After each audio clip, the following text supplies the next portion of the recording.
Hello everyone, कैसे हैं आप सभी। आई होप सभी अच्छे होंगे और अच्छे से अपनी प्रिपरेशन कर रहे होंगे। जैसे ही हमारा नेट का एग्जाम हुआ है, मार्च ऑफ 4 को एग्जाम था। तो एग्जाम देने के बाद से ही एक क्वेश्चन जो सबको परेशान कर रहा है कि इस बार कट ऑफ क्या जाएगी। सभी स्टूडेंट्स के माइंड में एक क्वेश्चन चल रहा है कि मैम कट ऑफ क्या जाएगी, लास्ट टाइम कितनी कट ऑफ थी, इस टाइम क्या चांसेस है कट ऑफ के। तो इसी पे ही थोड़ा सा डिस्कशन रहेगा। रिजल्ट कब तक आएगा वो चीजें डिस्कस करते हुए चलेंगे।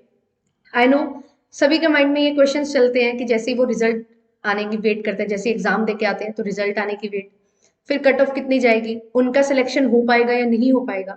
ये सारी कुछ चीजें हैं जो आपको परेशान करती हैं और जो आपको फोकस नहीं करने देती अपनी तैयारी पे। तो एक चीज मैं यहाँ पे आपको बताना चाहूंगी कि कट ऑफ क्या जाएगी वो हम एंटिसिपेट कर सकते हैं। ऑब्वियसली हमारे पास पुराना डेटा है और पास्ट ईयर्स के एनालिसिस के बेसिस पे हम देख सकते हैं कि क्या हद तक कट ऑफ जा सकती है।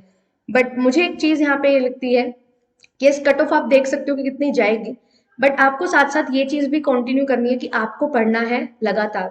अगर आपका फॉर एग्जाम्पल दो सिनेरियो हो सकते हैं, एक कि एग्जाम हो जाएगा, दूसरा एग्जाम नहीं होगा। तो अगर आपको ऐसा लग रहा है कि मेरा एग्जाम हो जाएगा, आप 100% श्योर हैं, तो आप अपनी पीएचडी की तैयारी करना स्टार्ट करिए, आप असिस्टेंट प्रोफेसर के एग्जामिनेशन के लिए पढ़ना स्टार्ट करिए।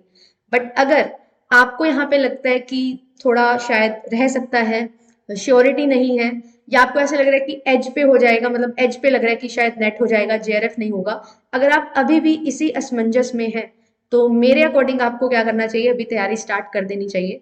बट थोड़ा सा डिस्कशन करेंगे इसके बारे में कि क्या कट ऑफ हो सकती है, क्या रहने वाली है कट ऑफ, क्या एंटीसिपेट मैं करके लाई हूँ और आपको क्या लगता है उसके अकॉर्डिंग, तो आप भी कमेंट सेक्शन में बता सकते हैं।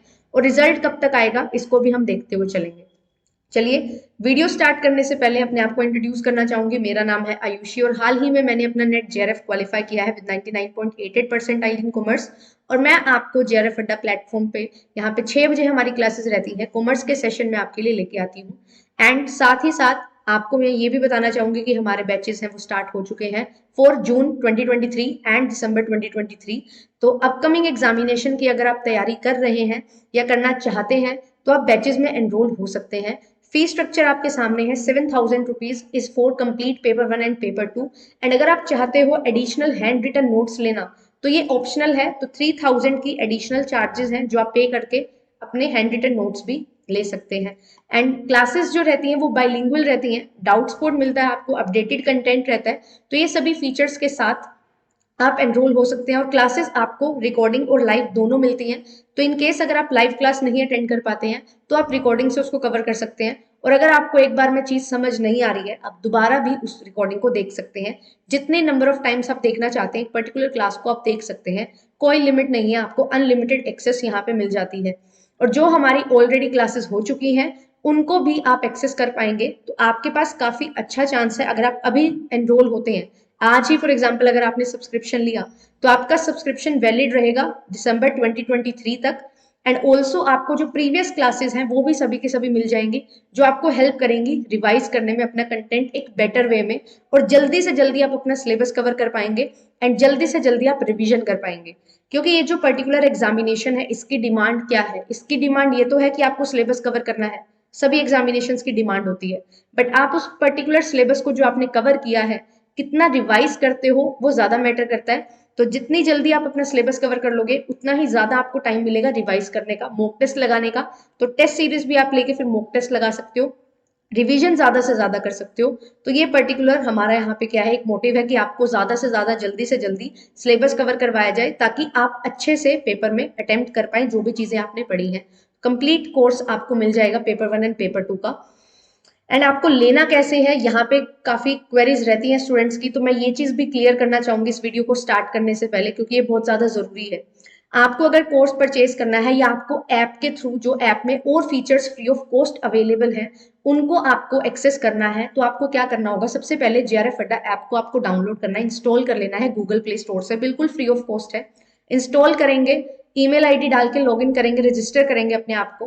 देन आपके पास यहाँ पे होम स्क्रीन शो करेगी, तो होम स्क्रीन पे आपको सभी यूट्यूब क्लासेस की जो पीडीएफ है वो एक्सेस हो पाएंगी। कैसे, आपको लिंक मिल जाएगा, लिंक के थ्रू आपको डाउनलोड पीडीएफ का ऑप्शन मिलेगा, तो आप पीडीएफ डाउनलोड कर सकते हैं। क्विजेस सेक्शन में जाएंगे तो आपको क्विज मिल जाएंगे, सभी के सभी आप उनको एक्सेस कर सकते हैं और ऑल इंडिया लेवल पे अपना रैंक चेक कर सकते हैं। एंड अगर आपको एनरोलमेंट लेनी है कोर्सेज में तो आप प्रिपरेशन सेक्शन में जाके अपनी वहां पे कोर्सेज में टैप करके अपनी डिटेल्स फिल करके पेमेंट करके आप एनरोल हो सकते हैं। ठीक है, आपको सभी की सभी क्लासेस अनलॉक हो जाएंगे आपके लिए एंड आप उनको एक्सेस करके रिवीजन स्टार्ट कर सकते हैं, पढ़ाई स्टार्ट कर सकते हैं, सिलेबस कवर करना स्टार्ट कर सकते हैं। तो ये एक बहुत ही बेसिक सा प्रोसीजर है जो आपको फॉलो करना होता है। चलिए अब आप बात करते हैं, अब हमारी जो वीडियो का मेन डिस्कशन रहने वाला है कि क्या आपकी कट ऑफ रहेगी। कट ऑफ डिसाइड करने के लिए सबसे पहले तो आप ये चीज समझिए कि आपका जब एग्जामिनेशन शिफ्ट वाइज होता है तो आपका रिजल्ट यहाँ पे परसेंटेज में नहीं परसेंटाइल में आता है। अब ये परसेंटेज और परसेंटाइल है क्या? परसेंटेज इज कि आपने कितने क्वेश्चन सही किए, उस बेसिस पे आपकी परसेंटेज निकल जाएगी आउट ऑफ 300। फिर यहाँ पे आप परसेंटाइल में क्या चीज होती है, परसेंटाइल में आपको आउट ऑफ टोटल नंबर्स आपने कितने नंबर स्कोर किए वो नहीं देखा जाता, ये देखा जाता है कि out of total appeared students कितने स्टूडेंट्स के मार्क्स हैं वो टॉप कैटेगरी में आ रहे हैं, कितने स्टूडेंट्स के मार्क्स हैं वो टॉप कर रहे हैं। जैसे फॉर एग्जाम्पल एक पर्सन है, उसका पेपर शिफ्ट 1 में था, उसने 300 में से 220 मार्क्स स्कोर किए, एंड एक पर्सन शिफ्ट 2 में था, उसने अपने शिफ्ट में 210 मार्क्स स्कोर किए हाईएस्ट। ये दोनों शिफ्ट के हाईएस्ट मार्क्स मैं बता रही हूँ आपको। यहाँ पे परसेंटेज वेरी कर सकती है बट परसेंटाइल क्या होगी, 100 परसेंटाइल। ये 100 परसेंटाइल है।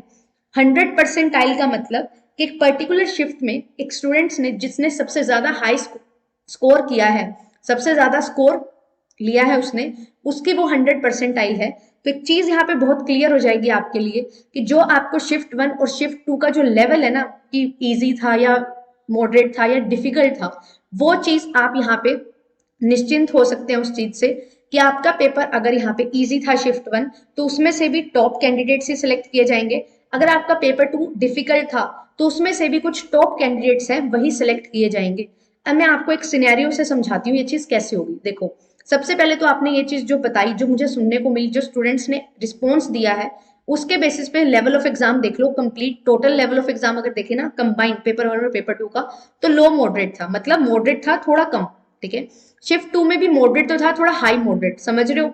जैसे हम कोरिलेशन देखते हैं ना कि 0.25 से लेके 0.75 तक मॉडरेट की रेंज है ये। ठीक है, बट यहाँ पे अगर वो 0.5 से नीचे है तो लो मॉडरेट, अगर 0.5 से ऊपर है तो हाई मॉडरेट। तो ऐसा ही यहाँ पे भी देखने को मिला, कहने को तो मॉडरेट ही था बट ये थोड़ी इंटेंसिटी कम थी उसकी और शिफ्ट 2 वाले की थोड़ी इंटेंसिटी ज्यादा थी। बट पेपर 1 की जहां तक मैं बात करूं तो पेपर 1 दोनों शिफ्ट में ही मॉडरेट टू हार्ड रहा है। ठीक है, पेपर 1 काफी अच्छा पेपर बन रहा है। ठीक है, किसी में DIRC इजी आ रहे हैं तो किसी में बाकी और क्वेश्चन हैं वो इजी आ रहे हैं शिफ्ट में। और इसी तरीके से आपका जो ओवरऑल पेपर की मैं बात करूं तो मॉडरेट टू हार्ड है। पेपर 1 में अगर मैं बात करूं जैसे शिफ्ट 1 में तो मैथमेटिकल रीजनिंग काफी अच्छी आई थी, काफी हाई लेवल के क्वेश्चन बने थे, बट शिफ्ट 2 में वो इजी थे। शिफ्ट 1 में DI की बात करूं तो काफी सिंपल थी, शिफ्ट 2 में थोड़ी सी हाई लेवल की थी, मतलब मॉडरेट लेवल की थी। तो आपका जो ओवरऑल पेपर की मैं बात करूं तो मॉडरेट टू हार्ड ही इसमें रह रहा था, मॉडरेट ही लेके चलो आपकी पेपर बनाया था। बात आती है पेपर 2 में, पेपर 2 जो शिफ्ट 1 का था वो इजी टू मॉडरेट था, डायरेक्ट क्वेश्चन थे, PYQ बेस्ड थे। ठीक है, मोस्टली क्वेश्चंस, बट शिफ्ट 2 में क्या था, मॉडरेट टू हार्ड। ऐसा क्यों?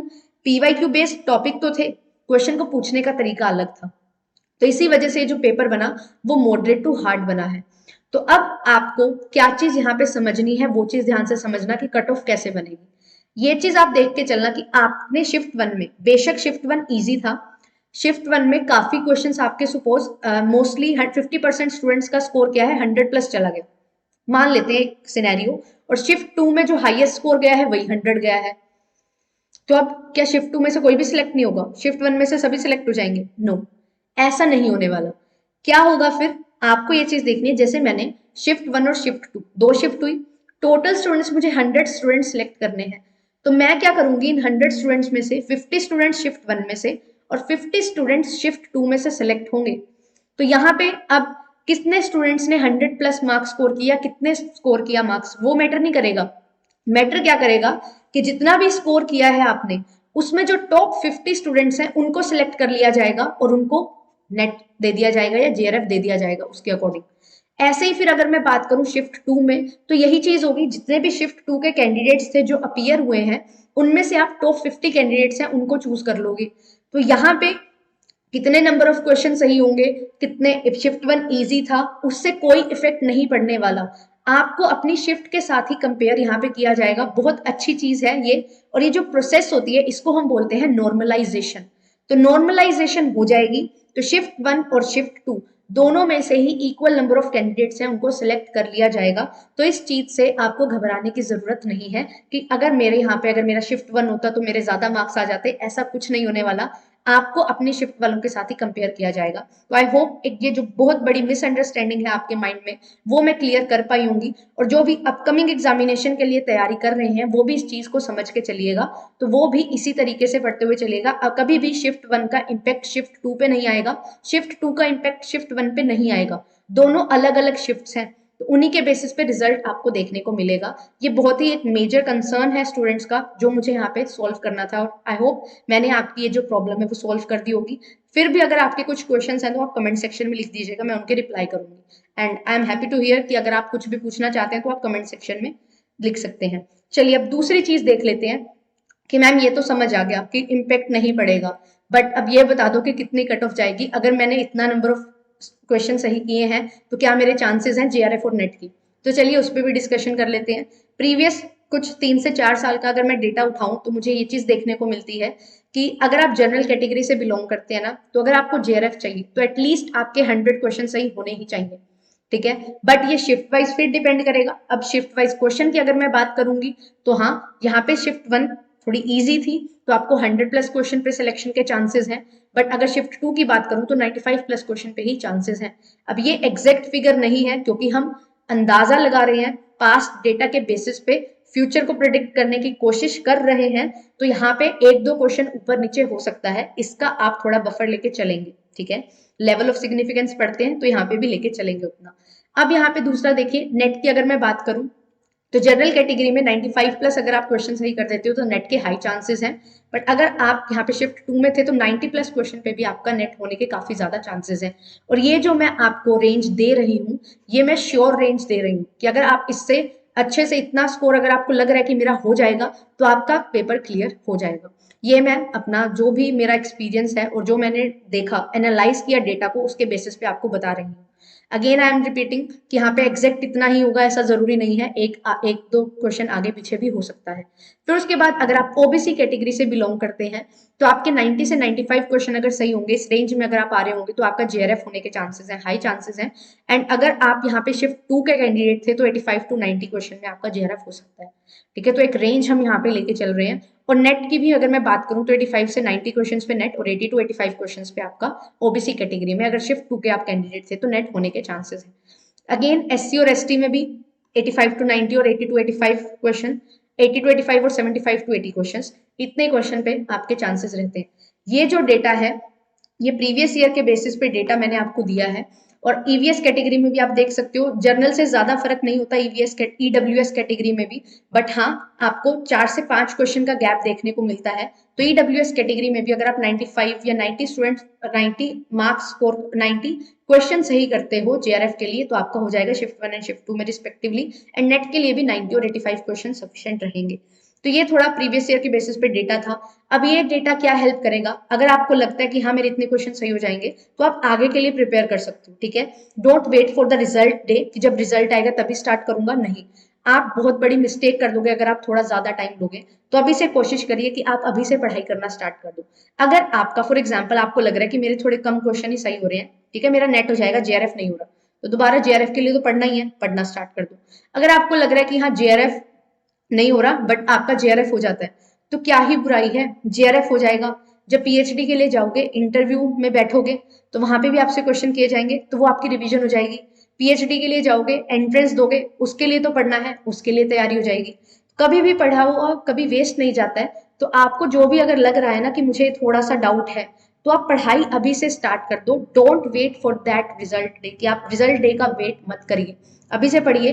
रिजल्ट कब तक आएगा उस पर भी हम डिस्कस कर लेते हैं। तो जो रिजल्ट है वो आपका 1 मंथ के अंदर आ जाता है, विद इन 1 मंथ। ठीक है, विद इन 1 मंथ।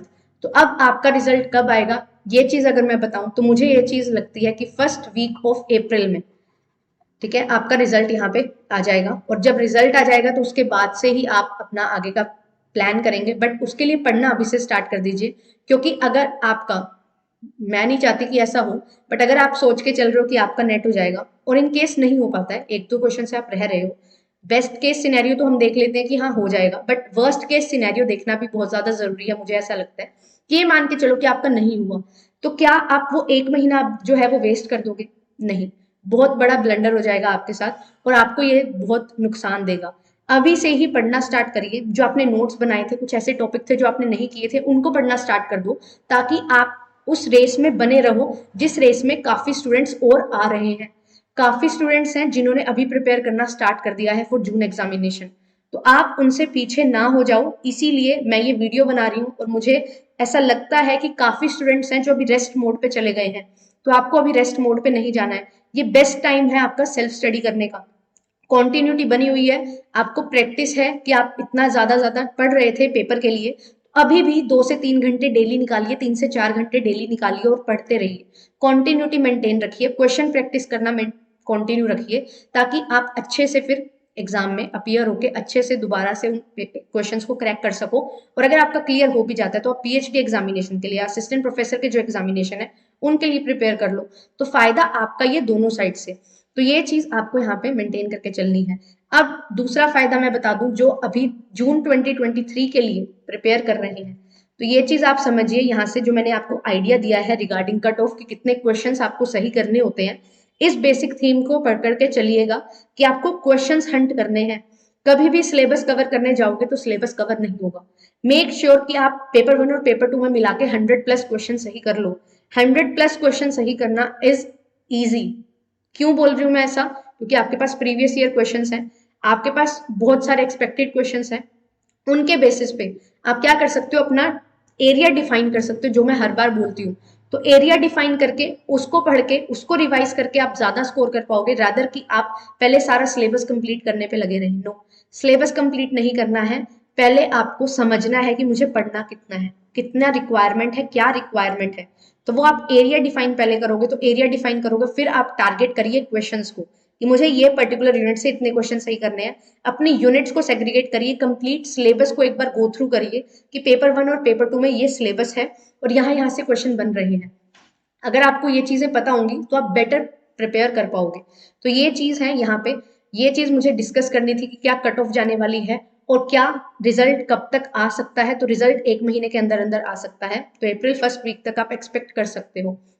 तो उसके लिए अभी वेट मत करिए। अगर आपको लगता है कि मेरा पेपर हो जाएगा क्लियर या नहीं होगा, उसी के बेसिस पे अपने आगे का फ्यूचर का जो प्लान है उसको स्टार्ट करिए, उसको इम्प्लीमेंट करना स्टार्ट करिए और उसके लिए काम करना स्टार्ट करिए, क्योंकि टाइम काफी जल्दी चला जाएगा।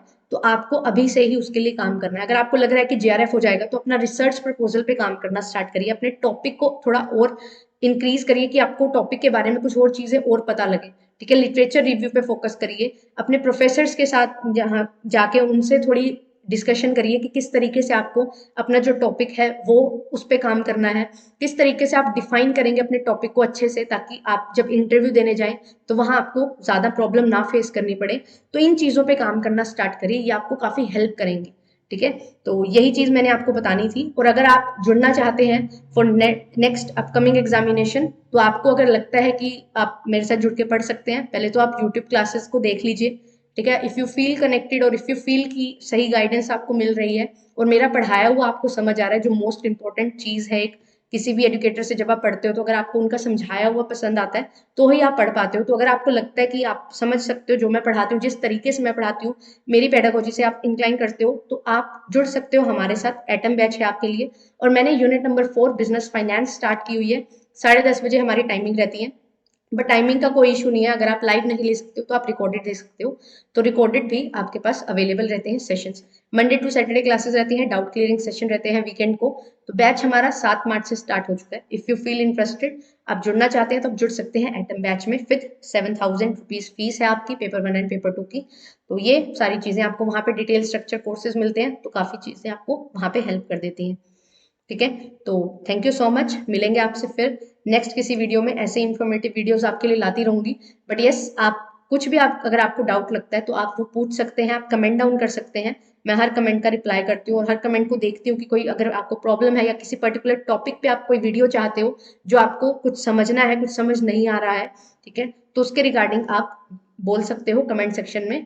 आंसर कर सकते हो। और अगर आपको यही इन्फॉर्मेटिव वीडियोस चाहिए तो आपके लिए एक और पर्टिकुलर चैनल है जो हमने ओपन किया है, तो कॉमर्स स्पॉटलाइट, याद रखेंगे, कॉमर्स स्पॉटलाइट एक न्यू यूट्यूब चैनल है, ठीक है, उसको आप ज्वाइन कर सकते हो, ठीक है। वहां पे भी अब हम न्यू ऐसे इंफॉर्मेटिव वीडियोस मैं वहां पे डाला करूंगी ताकि आपको एक बेटर क्लैरिटी हो कि आपके पास ऑप्शंस क्या क्या अवेलेबल है, ठीक है। हम तैयारी करना स्टार्ट कर देते हैं किसी भी एग्जामिनेशन के लिए, बट उसका स्कोप कितना ज्यादा है वो चीज हमें समझनी है कि आपके पास सिर्फ नेट करके सिर्फ ये नहीं है कि आप सिर्फ असिस्टेंट प्रोफेसर बनोगे या जेआरएफ करके सिर्फ रिसर्च करोगे, और क्या क्या ऑप्शंस हैं, क्या क्या चीजें और एक्सप्लोर कर सकते हो आप, और कैसे आपको कॉमर्स पढ़ के और कहाँ कहाँ आप जा सकते हो, क्या डिफरेंट फील्ड्स हैं, उन सारी चीजों के रिगार्डिंग भी मैं आपको इंफॉर्मेशन प्रोवाइड करूंगी ताकि आप सिर्फ एक चीज के प्रति स्टिक ना होकर रह जाएं, आप डिफरेंट और डोमेन्स को भी टच करें और डिफरेंट और फील्ड्स को एक्सप्लोर करें। जितना ज्यादा आप एक्सप्लोर करोगे उतना ज्यादा हमारी ग्रोथ होगी, और यही चीज हमें चेंज करनी है, हमें लर्निंग सिस्टम को चेंज करना है। तो लर्निंग सिस्टम कहाँ से चेंज होगा, जब हम कुछ न्यू चीजें हैं अपने अंदर इंकलकेट करेंगे, कुछ अच्छी हैबिट्स हमारे अंदर डालेंगे, डेवलप करेंगे, तभी हमारा लर्निंग सिस्टम इंप्रूव होगा। और जितना ज्यादा एक्सपोजर होगा उतना ही ज्यादा हमारे लिए अच्छा रहने वाला है। तो कॉमर्स स्पॉटलाइट एक न्यू, एक वेंचर लगा लो आप, है हमारा कि हम यहाँ पे कॉमर्स के रिगार्डिंग ही बातें करेंगे, कॉमर्स के रिगार्डिंग क्या क्या और चीजें हैं, क्या क्या और फील्ड्स हैं जिनको हम जिनका एक्सपोजर हम ले सकते हैं, तो उन चीजों पे बातें करेंगे। वहां पे आपके लिए वही वीडियोस हैं वो मैं आपके लिए लाती रहूंगी। Thank you so much. और अगर आप चाहते हो जुड़ना तो एटम बैच में ज्वाइन कर सकते हो। Thank you so much. All the very best for your preparations.